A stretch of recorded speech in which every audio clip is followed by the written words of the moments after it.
Hello and welcome to the May real estate market update for Simcoe County and Muskoka, where we're going to go over all the residential real estate market stats for both areas and dive into some specific communities.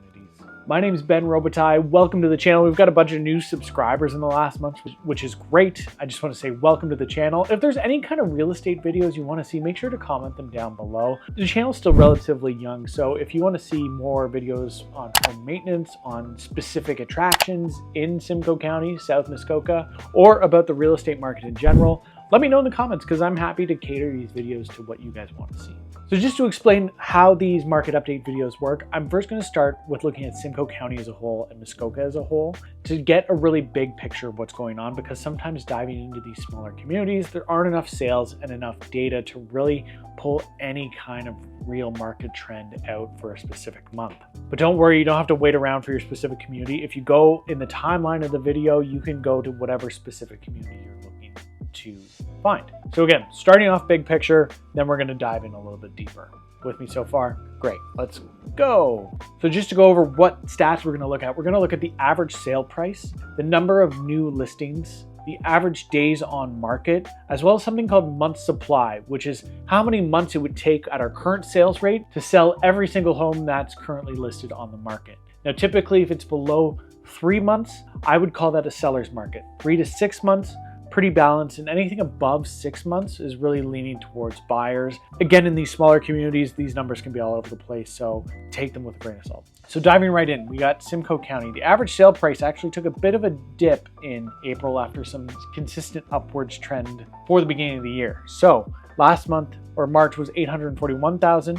We dropped down to 793 for April. The number of new listings is climbing, so we're getting a little bit more inventory. March, we had 1,148 new listings, whereas April, we had 1,456, an increase of about 26%. The number of sales also slightly increasing, but not as much as the inventory is. So that might mean a little bit of reprieve for buyers, which is nice. So 472 in March, we went up to 510 in April. Days on market stayed exactly the same at about 20 days on average to sell your home in Simcoe County. And finally, if we look at month supply, we actually went up a little bit. So that inventory went up and sales stayed fairly consistent. So we had 3.8 months of supply in March, and we've gone up to 4.7 for April. So what does this mean? We're a little bit more in that balanced market. So if you're a seller, you're likely going to see conditions in your offers. If you're a buyer, there's a little bit more negotiation power on your end. Again, we're not full-blown buyer's market, but it's going to feel like it compared to the last couple of years of the seller's markets we've been in. Next, let's take a look at Muskoka. So Muskoka had an increase in their average sale price from $934,000 up to just over $1 million. Now, Muskoka does have a lot of lakefront cottage properties, which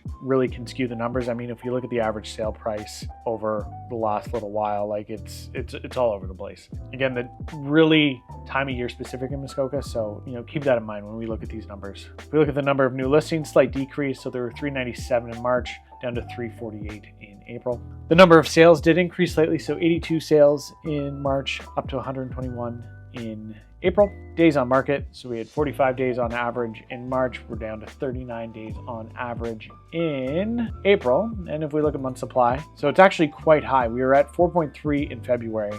But because we've got a lot of new listings that have come on in Muskoka, through March and April, we went from 6.7 to 7.9. So you would technically call that a buyer's market, but it really, with Muskoka, it depends what segment of real estate you're looking into. Houses aren't selling as quickly there, but it's still active. All right, now let's dive into some specific communities, starting with Barrie. So Barrie saw a decrease in their average sale price going from $775 down to $760. Now I think this trend's going to continue slightly going downwards until we get a rate cut. The number of new listings, everything's going up. And across the board, it seems like new listings have come up while sales have remained relatively stable. So we're going to see a little bit more of a push towards a balanced market. March saw 292 new listings for Barrie, 404 new listings in April. Sales, slight decrease, 159 down to 150 for April. Days on market on average, we dropped from 24 to 21. So the houses that are selling a little bit quicker. And finally, looking at month supply. So you can see here for March, we were at 2.2, which really tells me seller's market in Barrie, but we've creeped up to 3 for April. Again, we're pushing towards that balanced market. Next, let's look at Collingwood. So Collingwood saw a slight decrease in their average sale price going from $915 to 905. But again, Collingwood, really a recreational town. There's a lot of fluctuation in this average sale price. It's not like those nice smooth curves we see for bigger areas. A number of new listings did increase, going from 100 to 129, which is fairly significant, but the sales actually decreased, going from 44 in March to 42 in April. It's going to push our month supply up for sure. Our average days on market dropped from 58 to 37. So with spring in the air, the market is picking up. So the houses that are selling a little bit quicker, even though it's pushing towards that balanced market. Finally, month supply. So we were at 5.3. We're at 6.3 in Collingwood. So a lot of listings. Again, depending on what segment, what price point in that market, it's going to be more or less competitive.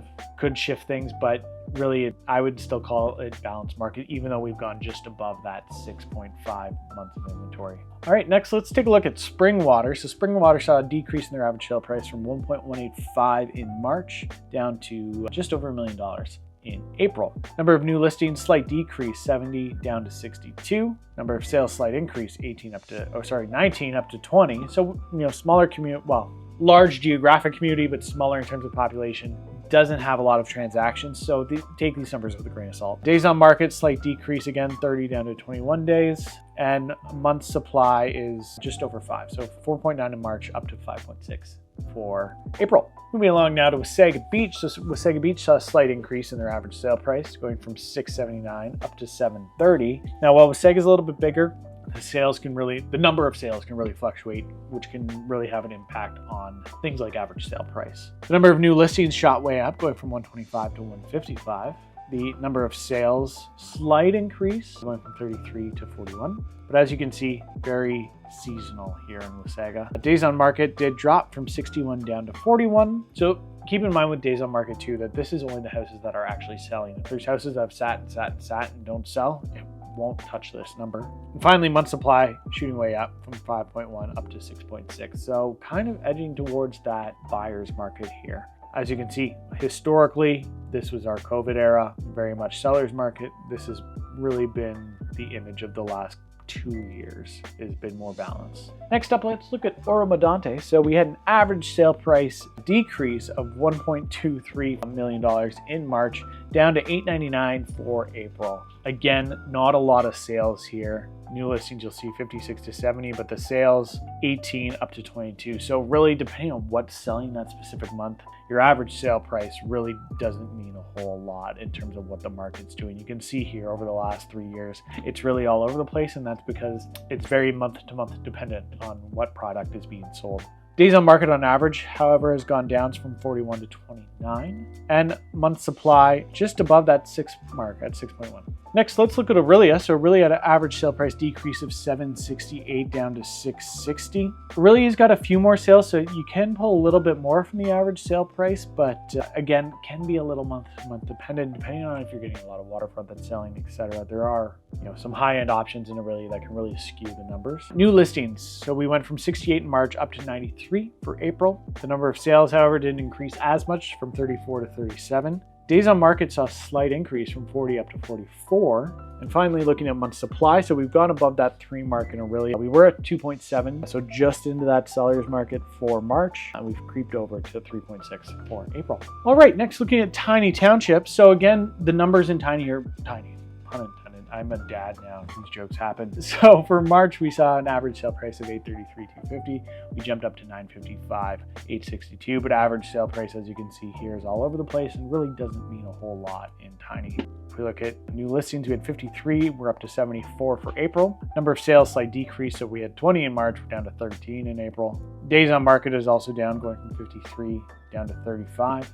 Month supply, you can see is way up. So we had 7.3 month supply in tiny for March, and we're up to 9.3. So this would be very much in buyer's market territory. And yeah, supply has been there in tiny. What I've found over the last few years in tiny is because the regulations came in that regulated Airbnb more strictly, you have to apply for a license in tiny. There's a lot of investors who are trying to just get out of the market or rent these houses for longer term and not take too much of a loss. So as a result, I think we're seeing more inventory in tiny, in part because of this demographic of people who are just trying to get out. Moving along now to Penetanguishene, or Penetang if you're local. Average sale price in March for Penetang was $607.36, jumped to $745 through $47 for April. Again, not a lot of sales in Penetang. It is the smaller of Penetang and Midland of the two. The number of new listings, we had 26 in March, we went up to 35 for April.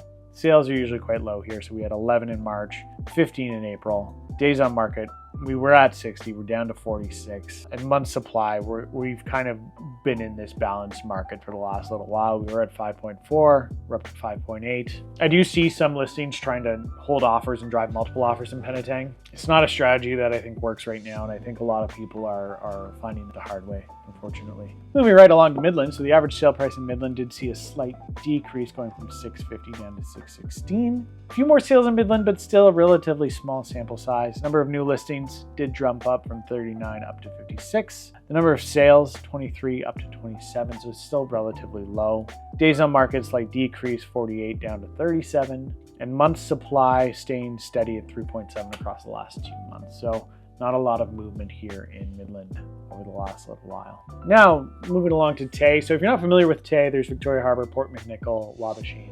It encompasses a whole geographic area. So it's quite large, but again, not a lot of sales. So take all of these numbers with a grain of salt. Average sale price in March, $648 for $591. April, average sale price, $542, $947. Number of new listings stayed right the same here in March and April at 45. Number of sales, slight increase from 11 to 15, so not a whole lot of activity. And average days on market did shoot up, so we had 23 days on market up to 49 for March. And month supply, we're just creeping above that 5 mark at 5.3 for April. Now moving into Severn, average sale price for Severn was $831 in March, dropped to $680 in April. Now, not a whole lot of activity. That's why I like to zoom out. So if you want to see a better trend of what's going on in Muskoka, take a look at the beginning of this video if you haven't already watched it. Number of new listings, big increase here from 49 up to 60. Number of sales, slight increase from 13 up to 18. Days on market, slight drop, 46 down to 44. And month supply went from 4.6 up to 5.5. What I find interesting with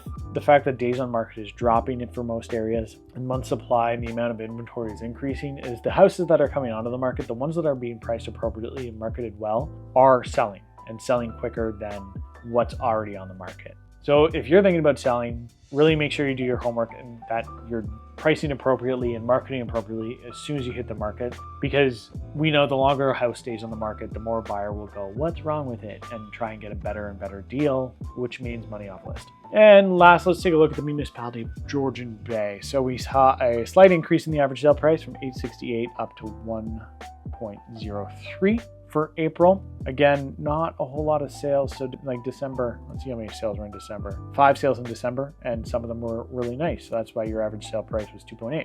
Number of new listings, slight decrease. We had 42 in March, down to 28 for April. Number of sales went from 9 to 11. Days on market decreased from 33 down to 23. And finally, month supply. So, you could argue you've been in a buyer's market here just with the amount of options. Georgian Bay does have a fair amount of island properties, which take a while to sell and can sit on the market for a while and really clog up inventory. But you can see here, if you go by these numbers, technically we're in a buyer's market. It really depends on the specific demographic you're looking in Georgian Bay. So we went from 6.7 up to 7.4 for April. So that's all I have for you for the stats for this month. If you made it to the very end of this video, good for you. Thanks for sticking around. If you have questions about your specific demographic in the real estate market, I'm always happy to hop on a call. You can book a discovery call with me in the link below, and we can chat anything real estate. I like golf, lawn care, Formula One, acting, but like whatever you want to talk about, I'm always happy to chat. Hope you guys are having a great week so far, and we'll see you in the next video.